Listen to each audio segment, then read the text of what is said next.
it's Brooke with Super Tutor TV, and today I'm going to tell you how to get a perfect score on the SAT. I've scored perfectly on the SAT. Granted, I did it as an adult. When I was in high school, I got in the 99th percentile on the exam. But what I'm going to talk to you about today is how do you get a perfect score? 10 ways that you can get a perfect score. The first thing that you have to do is that you have to practice as much as humanly possible. So I know this is kind of a challenge right now because the SAT just changed. And so essentially what's happened is it's going to be harder to get a perfect score because there's not as much practice material. Still, what you can do is you need to get a hold of like every single question humanly possible that Khan Academy and the College Board have offered. You can work from the old SAT. You can also work from AP exams like the AP Language and Comp exam, the AP Literature and Comp exam. Those both have multiple choice sections that are somewhat similar to the new SAT. And in fact, in some ways, they are more similar to the new SAT than the old SAT reading comprehension section was to the new SAT. And so I found that for skill building, those can be really great, especially when it comes to old-fashioned passages. For whatever reason, the old SAT is what I would call about 80 to 90% contemporary passages, meaning almost everything that was on the old SAT was written after about 1900. And now the SAT is actually hard, the new SAT is hard, because there's these old passages from like 1843 or 1722 or really old-fashioned times. And so that's kind of annoying and they're difficult to read. And you've got to understand those passages at a base level in order to get a lot of these questions right. So those are some areas that you can go, but you need to practice. Number two, the second thing that you have to do if you're looking to get a perfect score is that you have to be able to learn from your mistakes. What that means is that when you make a mistake, you have to be able to look at that question and figure out, why did I get this wrong? What did I do wrong? And how can I do it right the next time? And this is super important. If you are convinced that you're right and the test is wrong, you're never going to be able to do super well and get everything right because your frame of thought or the way that you think is not the way that the test is thinking. So essentially what you need to figure out is how does this test think? What's cool about the SAT and the College Board is that for the most part, at least with my experience, taking the SAT and teaching the SAT for over a decade or so is that they are consistent, meaning that they have certain ideas and rules and values that they adhere to when these folks come up with these exams. And that's really good news for you because that means if you can just get your headspace into their headspace, you can actually replicate what they do. Number three, the third thing that you need to do really well or get a perfect score in the SAT is to learn a ton of words. And I know a lot of people say, oh, the new SAT has no vocabulary on it. It has vocabulary on it. Just a heads up. It's just insidiously placed within the text that you are reading and within the questions that are on that text that ask you things like vocab and context or that ask you what is the author's purpose in this line, and that line happens to have a really difficult vocabulary word. Yeah. If you learn a ton of vocabulary, that's a really good foundation to build on. And there's lots of books out there that can help you with that. You can also use flashcards. And I've got a great video on mnemonics, which are the best way to learn vocabulary, which you should totally check out. But you've just really got to dedicate yourself to memorizing a lot more vocabulary. And that's what I always tell students too, because like I got a really high score on the SAT when I was in high school, but like I said, I only studied for a weekend. And the way that I did it is that I really loved vocabulary for some reason. I don't know why. I had a shoebox in my closet and it was filled with vocabulary words. And every time I came across a new vocabulary word, I would put it on an index card and then it'd go into my shoebox. And then when I was bored on a lazy Sunday afternoon, I would go through my vocab cards for fun. And then I also read this book called 30 Days of More Powerful Vocabulary, which I really love. And then I read another book that was co-authored by one of the authors of that book that was called 6 Weeks to Words of Power. And I thought that was fun. So I was in the process, even though I wasn't studying specifically for the SAT, I was in this process of really trying to enrich my vocabulary because I thought it was fun. Number four, the fourth thing is that you need to perfect your grammar. That means you need to basically learn every major grammar rule and minor grammar rule of English and know what they are and be really awesome at them. And for this, you can use a lot of different books. There's probably books for the new SAT, but I would also recommend there's probably some older books. You could even look at books that were written for the SAT 2 for that grammar section that are old. Other thing I want to say is that the English Grammary section of the SAT that is coming up in March of 2016 is pretty similar to the ACT. So if you want to get a lot of practice on that section, you might pull out some old ACT exams and just run the English section over and over and over again, and that might be a way that you can kind of perfect your skills. In addition to grammar, you also need to know style. You need to know what styles are preferable. And so again, you want to load up on books that are going to teach you about style. I love The Elements of Style by Strunk and White. It's a good one. It's free on the Kindle. Number 5, join the math team.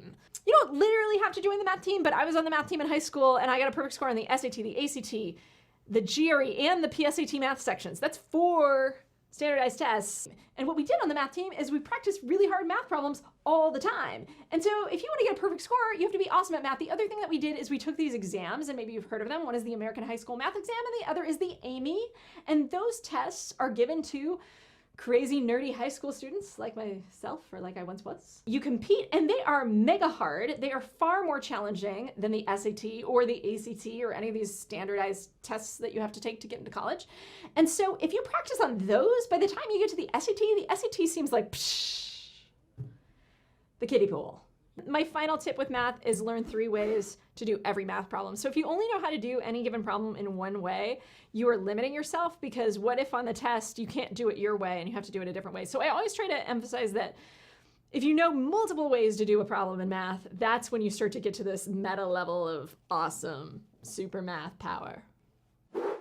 Number 6, you need to learn how to read ridiculously complex material. And that falls into what I would call 2 categories. One is traditional academic writing, and where you could find that's like social science passages and like essays that comment on whatever random humanities subject matter is on the test, or that have some weird multicultural element.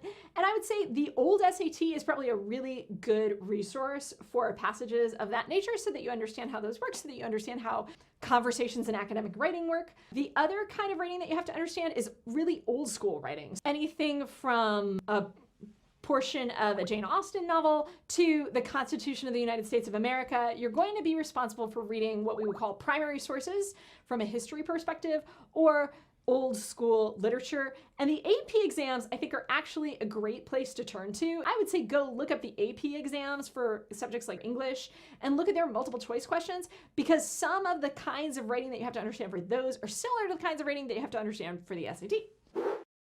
Number 7, you have to be realistic with the amount of time that it's going to take to perfect your skills. It's not like you can just study for a week or 2 weeks for most people and get a perfect score. And I would say even if you're only 20 points away from a perfect score or 40 points away from a perfect score, it's not like 1 week will do it.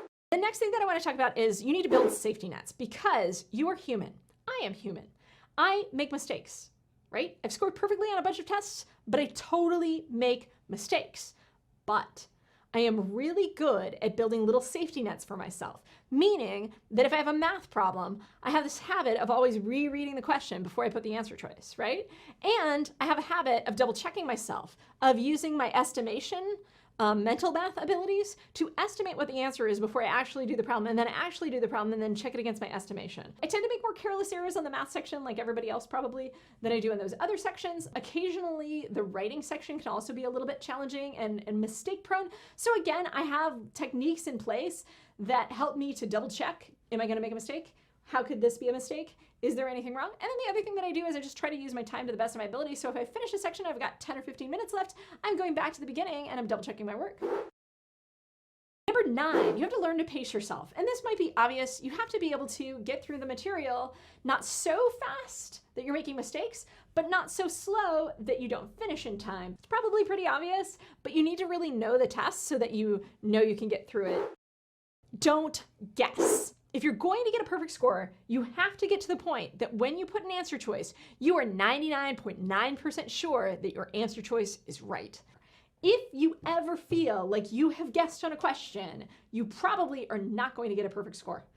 You have to raise your bar and basically decide that I'm not putting an answer until I get it right. And what that means for me personally is on the reading section, for example, which I actually think is the most challenging section of the test. It means that I might spend 5 minutes on one question. And then the rest of the thing, I could have finished 15 minutes early.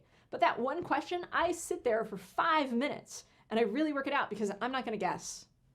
If it's hard, I'm gonna take the time and I'm gonna get it right. And after I kind of got to this point where I realized I wasn't guessing anymore in the test, that's when I went back and I retook the SAT and I got a perfect score, because I kind of knew, I had this feeling, I was like, you know what, I kind of get this now. I know how to not guess. So there you have it. Those are some of the ideas that I think worked into my own ability to be able to do really well on standardized tests. So if you like this video, please give it a thumbs up. Check out our other videos because those have some more secrets and tricks and tips and ways that you can improve as a person who studies and as a test taker overall. You should check out our programming your calculator video. You should check out our mnemonics video. You should check out our speed reading video. There's all sorts of tips and tricks that I have on our cool YouTube channel. Like us on Facebook, follow us on Twitter, and check out our blog that goes along with this video. And you should check out our website, supertutortv.com. We have blogs there, we have more videos there, and you can read all the things that I went over today. If you want to read some more about them, you should go check that out. There's more in the comments section, and I will see everybody next time on Super Tutor TV. Bye-bye.